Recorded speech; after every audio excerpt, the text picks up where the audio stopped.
আরেকটা কথা বলতে চাই, বৌমারা কখনো খারাপ হয়ে আসে না। ছোট থেকে বাবা মা অনেক কষ্ট করে বড় করে, সবসময় শিক্ষা দীক্ষা দেওয়ার জন্যে ব্যস্ত থাকে। মারা ঘরের কাজ করানোর জন্য ব্যস্ত থাকে, শেখানোর জন্যে সব কিছু ব্যস্ত থাকে। কোনো মা চায় না যে আমার সন্তান খারাপ হোক, আমার সন্তান লোকের বাড়ি যেই 5টা কথা শুনুক।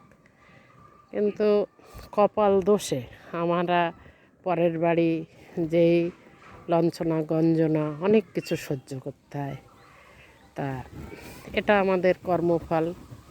আর ঈশ্বর এমনই করেছে, মেয়ে ছেলেদের হাত পা বাঁধা।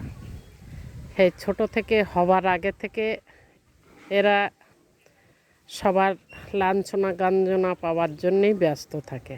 কেননা মেয়েরা হলেই ও মেয়ে হয়েছে মেয়ে হয়েছে, সেই মেয়ে বড় হলেও মাদের শুনতে হয়, বিয়ে দিলেও শুনতে হয়। তা বলতে চাই, প্রত্যেক মেয়েদের সম্মান করো, বউদের সম্মান করো, শাশুড়িদের সম্মান করো। সব মেয়েরা ভালো হয়ে চলো, সেটা ভালো হবে।